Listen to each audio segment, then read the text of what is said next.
இன்றைய இன்றைய ஜீவ ஜீவ அப்பம் அப்பம் தேவனுடைய வார்த்தையானது ஜீவனும் வல்லமையும் உள்ளதாயும் இருபுறமும் கருக்குள்ள எந்த பட்டயத்திலும் கருக்கானதாயும் ஆத்மாவையும் ஆவியையும் கணுக்களையும் ஊனையும் பிரிக்கத்தக்கதாக உருவ குத்துகிறதாயும் இருதயத்தின் நினைவுகளையும் யோசனைகளையும் வகையறுக்கிறதாயும் இருக்கிறது.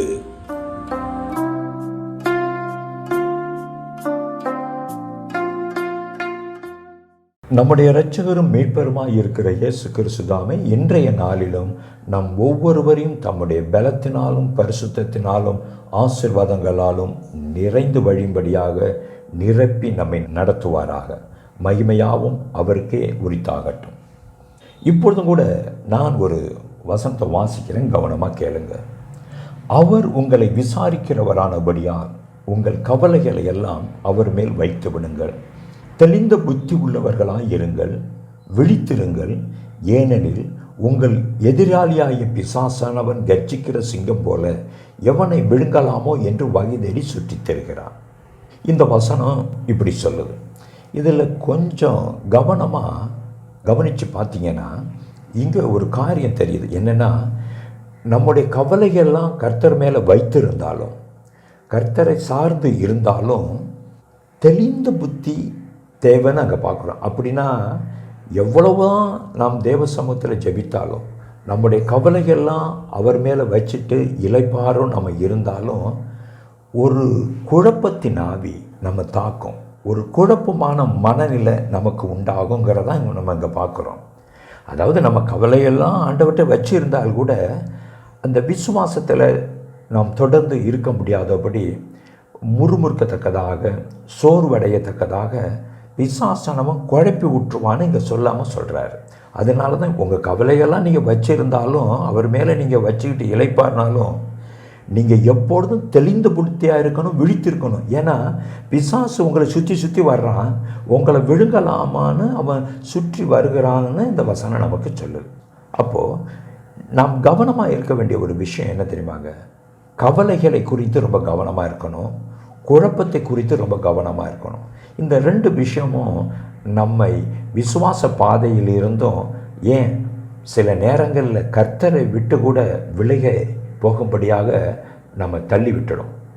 இப்போது எவ்வளவுதான் நாம் கவலை அவர் மேலே வச்சுட்டு இளைப்பாருனாலும் நாம் தெளிந்த புத்தி உள்ளவர்களாக இருக்க வேண்டியது மிக மிக அவசியம். ஏதேன் தோட்டத்தில் பார்த்தீங்கன்னா அங்கே சத்துரு குழப்பி விட்டதை நீங்கள் கவனிக்கலாம். ஏவலை பார்த்து நேரடியாக இந்த மரத்தினுடைய கனியை சாப்பிடலாமல் சாப்பிடக்கூடாதுன்னு கேட்டிருந்தா அவள் என்ன சொல்லியிருப்பான்னா, இந்த மரத்தை கனி சாப்பிட வேண்டாம்னு சொல்லியிருப்பாள். ஆனால் அது பிசாசு என்ன பேசுது அப்படின்னா, அந்த சர்ப்பம் அவள்கிட்ட என்ன பேசுதுன்னா, அவளை சுற்றி விடுறதுக்காக ஒரு நீண்ட கேள்வியை கொடுக்குது. என்னென்னா, இந்த தோட்டத்தில் உள்ள எல்லா விருட்சத்தின் கனியை சாப்பிட வேண்டாம்னு சொன்னாரா? எப்படி கேட்குது பாருங்கள். நேரடியாக கேட்டிருக்கலாம், இந்த மரத்தின் கனி சாப்பிடாமல் சாப்பிடக்கூடாதுன்னு சாப்பிட வேண்டாம்னு அவள் சொல்லியிருப்பாள். ஆனால் அவளை சுற்றி விடுறதுக்காக ஒரு கேள்வி கேட்குது இந்த சர்ப்பம். இந்த தோட்டத்தில் இருக்கிற எல்லா விருட்சத்தின் கனியும் சாப்பிட வேண்டாம்னு சொன்னாரா? அதாவது சாப்பிடலாம் சொல்ல வைக்கிறதுக்காக அப்படி ஒரு கேள்வி அவன் சுற்றி கேட்குறான். இவளும் என்ன சொல்லிடுறா?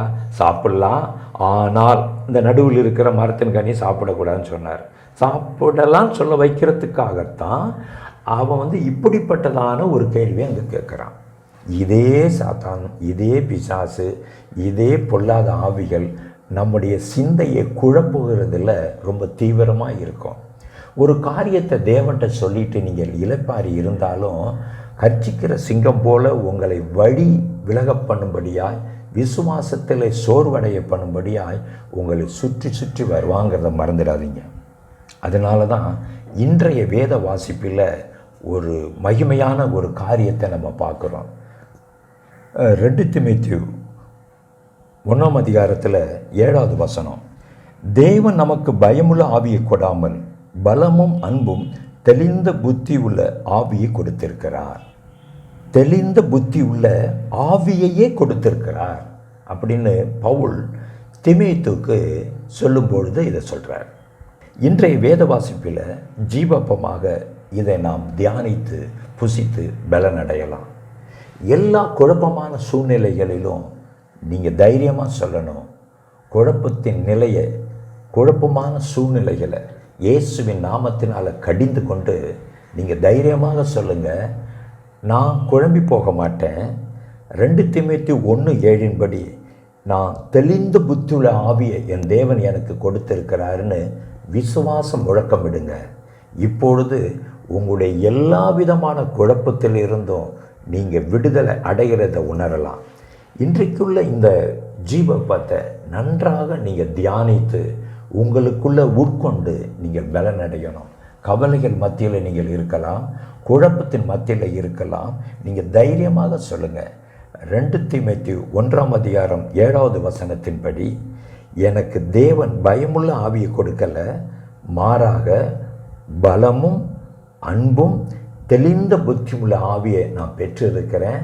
குழப்பத்தின் வல்லமைகளை, குழப்பத்தின் சூழ்நிலைகளை, குழப்பமான மனதை இயேசுவின் நாமத்தை நான் கடிந்து கொள்ளுகிறேன் என சொல்லி நீங்கள் விசுவாசத்தை பற்றி கொண்டவர்களாய் நீங்கள் மிகுந்த தெளிந்த புத்தி உள்ள கிறிஸ்துவ ஜீவிதம் ஜீவிக்க முன்னேறி செல்லும்படியாய் இந்த நாளிலே நாங்கள் உங்களை உற்சாகப்படுத்துகிறோம். நாம் பெற்றிருப்பது ஒரு பயத்தின் ஆவி அல்ல, சோர்வின் ஆவி அல்ல, பலமும் அன்பும் தெளிந்த புத்தி உள்ள ஆவியையே நாம் பெற்றிருக்கிறோம். அதையே நம் தேவனாய கர்த்தர் நமக்கு கட்டளையிட்டு இருக்கிறார். முன்னேறி செல்வோம். கவலையோ குழப்பமோ அதன் மேல் ஜெயம் எடுக்க 2 தீமோத்தேயு 1:7 அபியாசப்படுத்துங்கள், விசுவாசியுங்கள், ஜெயம் எடுங்கள். குழப்பத்தின் மேலும் மன கவலைகள் மேலும் ஜெயம் எடுத்து வெற்றியுள்ள வாழ்க்கை வாழ நாங்கள் மீண்டும் ஒரு விசை உங்களை வாழ்த்துகிறோம், ஆசீர்வதிக்கிறோம். God bless you.